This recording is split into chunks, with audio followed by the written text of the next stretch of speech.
समझ नहीं आ रहा अपने सैलरी इंक्रीमेंट का क्या करूं। बेटा इतना क्या सोच रहा है?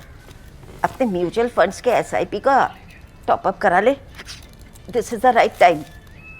क्या? समझ में नहीं आया। बेटा इतना क्या सोच रहा है? अपने म्यूचुअल फंड्स का एसआईपी टॉपअप करा ले। This is the right time. अब समझा।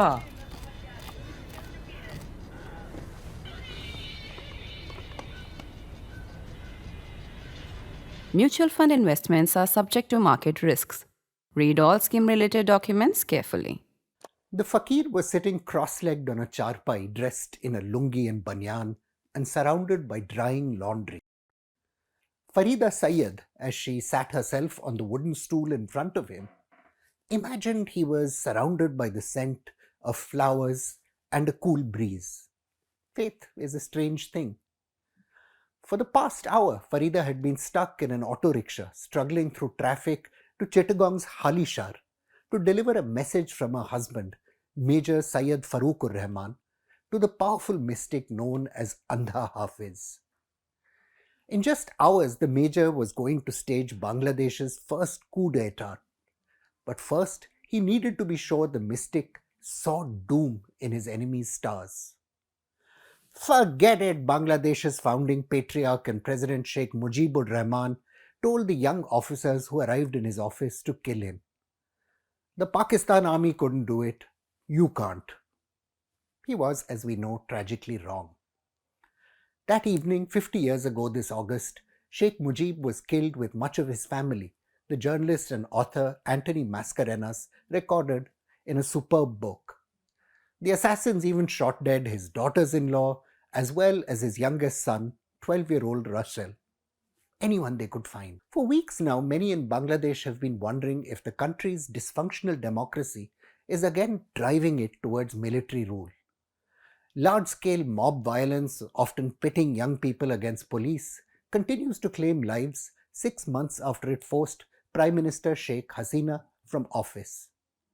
Economic distress persists, and religious minorities continue to face attack. Even as coup rumors circulate around Dhaka though, there's reason to suspect that taking power isn't a choice Army Chief General Waqar-uz-Zaman will willingly make. Ever since 1991, when democracy was restored in the country, give or take a couple of hiccups, the country's parties have institutionalized factionalism within the military. That's created systems that chain the generals not to the state, but patronage networks run by the political leadership. Far from consolidating military authority, the coup of 1975 ushered in a brutal struggle within its ranks. Andha Hafiz, the blind mystic whose counsel Major Farooq sought, did not see the depth of the tide of blood that he was unleashing. The moment of Bangladesh's birth as a republic did not see the army distinguish itself. A 31-gun salute intended to grandly mark the occasion petered out after 5 rounds, Mascarenhas wryly recorded, and had to be replaced by rifle and automatic fire. There was, in any case, not all that much to be celebrating. 2 years after independence, food shortages had become chronic, escalating into full-blown famine by March 1974. The economist Muhyiddin Alamgir watched, I quote, streams of hungry people, men, women and children who were nothing but skeletons trek into towns in search of food. Few survived the march even to the government's gruel kitchens. As anthropologist Willem van Schentel has written, massive floods were in part responsible for the crisis, but it was clear that the corruption of the ruling elite had sharpened the crisis. To make things worse, Mujib paid little attention to governance, often confusing policy with platitude. The government responded to mass protests with coercion, jailing demonstrators and opposition politicians. The 94-year-old socialist cleric Abdul Hamid Khan Bashani was among those held. Long-haired boys with green or blackberries, dark glasses and Castro-type beards would tear through the streets in stolen jeeps and cars. Mascarenhas reported of the anarchy that grew after 74. Sometimes they carried rifles and Sten guns, he wrote, sometimes not, But if they didn't get their way when demands were made in shops or houses, the intended victims knew they would return after dark with the guns. Elsewhere, groups of barefoot young men in lungis, sometimes claiming to have been Mukti Bahini freedom fighters, ambled through rural markets, helping themselves to eggs, fish, vegetables, and of course cash. Among the most economically damaging measures was the Awami League's decision to nationalize some 85% of industry and acquire a monopoly of 90% of foreign trade. Scholar Talukdar Maniruzzaman has written that licensed dealers, most of whom were Awami League cadre, distributed both locally produced and imported goods for a margin. The new government increasingly turned to repression because it began facing attacks from Maoists in several districts.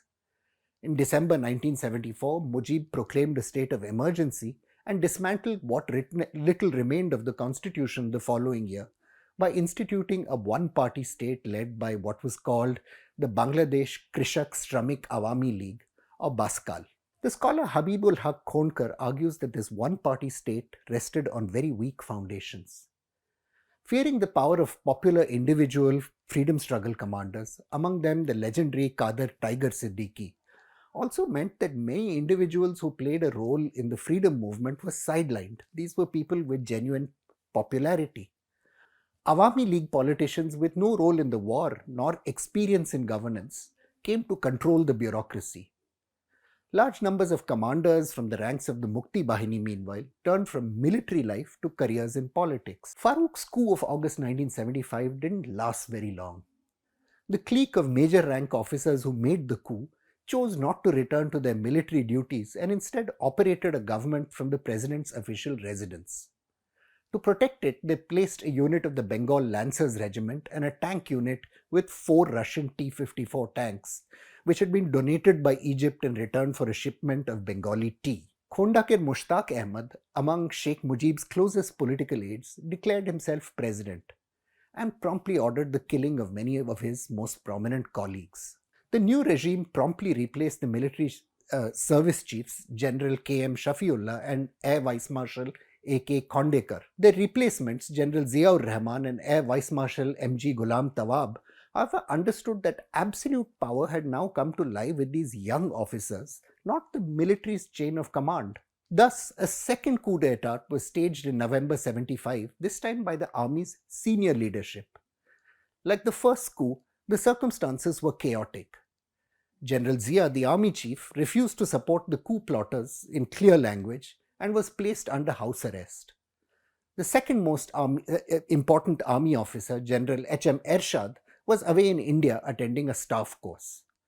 Thus, the task of leading the military fell to the Chief of General Staff and third most senior in the chain of command, Brigadier Khalid Musharraf. To assert the legitimacy of his action, though, the brigadier insisted on being appointed army chief, an appeal the president flatly rejected. Brigadier Khalid then persuaded the chiefs of the Navy and Air Force to pin his badges of rank onto his uniform. A bizarre sight, Khonkar notes, that was published across 5 columns of all the local newspapers the next morning. Facing off against the tank units of the Bengal Lancers, which threatened to fight until the last, a deal was eventually struck, granting the officers who assassinated Sheikh Mujib safe passage. The leaders of the November coup, though, also lacked a clear political plan and initially allowed the cabinet and parliament to continue as it had. To the military's embarrassment, some of this parliament protested the coup. Following this, the leaders of the November coup dissolved both the existing parliament and the cabinet. They installed the Chief Justice of the Supreme Court as a non-partisan, neutral president. Shades of the present. General Zia was forced to resign his commission. Fearing for his life, General Zia now appealed to his old comrade, Lieutenant Colonel Abu Tahir, for help. Together with cadre of the clandestine left-wing Biplobi Shainik Sangstha, Tahir moved in Zia's support. Khalid and his supporters now sought refuge in the headquarters of the 10 Bengal Regiment. There, however, they were killed by rebellious soldiers in what was the first mutiny of its kind, scholar Lawrence Lifshutz reminds us, since the great anti-colonial rebellion of 1857. The killing didn't end though. Lieutenant Colonel Tahir, who represented socialist ideology, and General Zia, who was more pro-American, eventually found themselves on opposite sides of what soon developed into a full-scale war within the army. Enlisted men in some areas ripped the badges off the uniforms of their officers, Liefschutzes writes, and demanded the installation of revolutionary committees to administer the army. General Zia, though, eventually emerged victorious from the power struggles, and the rebels were crushed. Abu Tahir would eventually be executed. Following the 1975 crisis, General Zia set up the Bangladesh National Party. Rivals in the military eventually assassinated him. He survived 29 coup attempts, by the way, but his wife went on to lead the party in Bangladesh for many years. Scholar Sehra Tasneem Shahabuddin observes that his successor, H.M. Ershad, succeeded in basically bribing his colonels to remain loyal, but proved unable to eventually survive the combined onslaught of Sheikh Hasina and former Prime Minister Khalida Zia. The generals had, moreover, learnt the key lesson. To intervene in politics was to risk dividing the army against itself, which opened the path to mutiny. It isn't that there haven't been coups since. In 2007, the army acted, claiming it was intervening to end corruption and political chaos. That didn't go so well. The parties had to be brought back. Among the key reasons Bangladesh's military remains reluctant to mount coups are the legacy of those troubled years. The political establishment nurtured the divisions within the army. That's a big difference with Pakistan. In Pakistan, generals are tied directly through the state through generous grants of land and post-retirement appointments into military-controlled businesses. In Bangladesh, a bit like in India and other civilian democracies, political patronage holds the keys to success. General Waqar-uz-Zaman knows Bangladesh is rapidly running out of time, and he has to act. But he also knows taking charge of the country's destiny could end up splintering the army on ideological lines and opening the path to civil war. There's no telling when he'll finally decide that the clock has run out on time to take a call. I'm Praveen Swami, and I'm a contributing editor to ThePrint. Thank you for watching this episode of Security Code.